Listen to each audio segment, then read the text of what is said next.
Hey guys, what's going on? Welcome back to the Zero Excuses podcast. Thanks for tuning in. My name is Kenyon, and you're listening to my Deacons of Discipline series. It's a short show that I bring to you every Monday and Friday, where I break down a thought or passage from a powerful influencer's book or a talk that they might have given, bring a soundbite, or simply read the passage out of their book and break that down for you into actionable practical strategies that you can use as soon as you get done listening to this podcast. So today what I wanted to break down for you is how to engineer focus so that you can focus on the right actions to get you the results that you want. And I wanted to bring you an excerpt from Maxwell Maltz. And actually I ran across this quote in a different book that I was reading, Getting Things Done by David Allen. But Maxwell Maltz was a cosmetic surgeon and author of the book Psycho-Cybernetics, which was published in 1960. But this book, I actually haven't read this book in its entirety. I just, like I mentioned, ran across this passage in a different book. But the foundation of the book centers around creating accurate and positive viewpoint of oneself before setting any and all goals. And this is definitely in my reading queue, but this passage really struck me as powerful, and I want to break it down for you guys here. So here it is. Your automatic creative mechanism is teleological. That is, it operates in terms of goals and end results. Once you give it a definite goal to achieve, you can depend on its automatic guidance system to take you to that goal much better than, quote-unquote, you ever could by conscious thought. You supply the goal by thinking in terms of end results. Your automatic mechanism then supplies the means whereby. So what I wanted to do was break this down by giving you an example of one of my goals for this quarter in one of my 4 categories. You guys can get this framework that I use.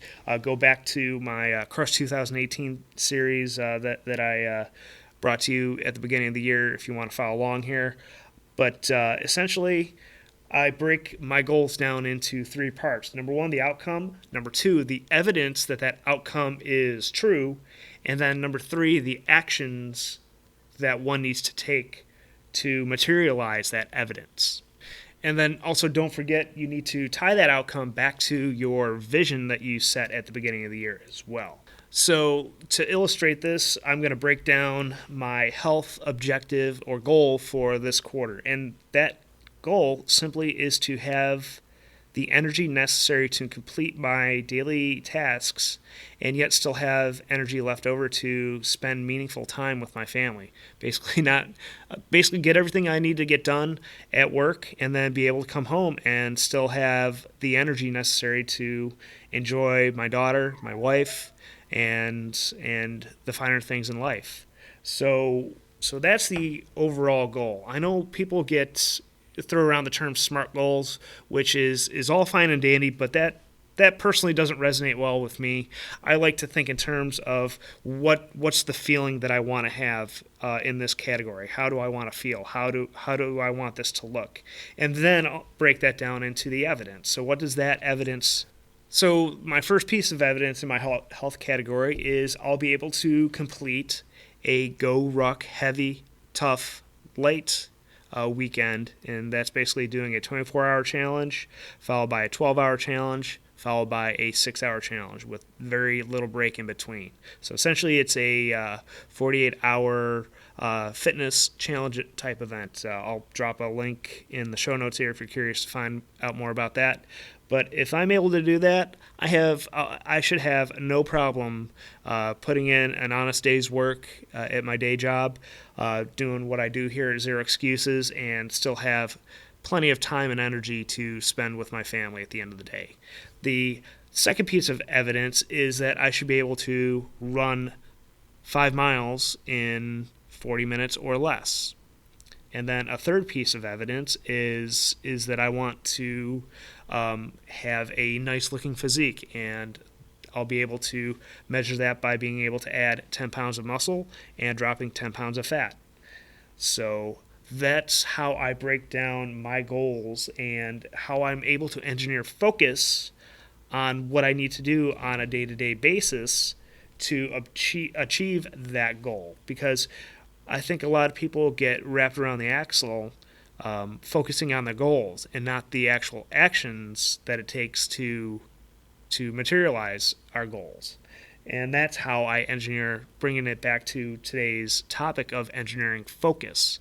You have to break your goals down into actions that you need to take on a day-to-day basis. So that's all I have for you guys. Don't forget about everything that we have going on right now.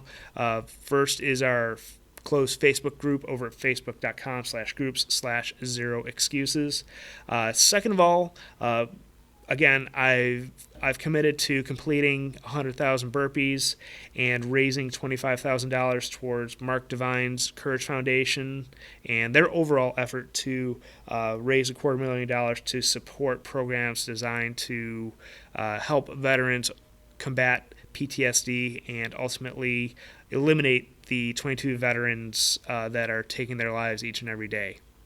And also, if you really want to get involved and take all of the actions and the strategies that we talk about here on the podcast to the next level, we have a couple opportunities for you guys to do that. First is our Infinite Results Mastermind group. You can get more information on that over at kenyonzitska.com/results. And if you want that ultimate amount of accountability and feedback on the actions that you're taking, I encourage you to check out my exclusive one-on-one discipline coaching program over at kenyonzitska.com/discipline. And lastly, guys, don't forget to subscribe, rate, and leave us a review over on iTunes. It's really helped us grow the show here recently, and I appreciate each and every review and the time that you guys have taken to do that. All right, guys, thanks again for tuning in. I'll chat with you again soon.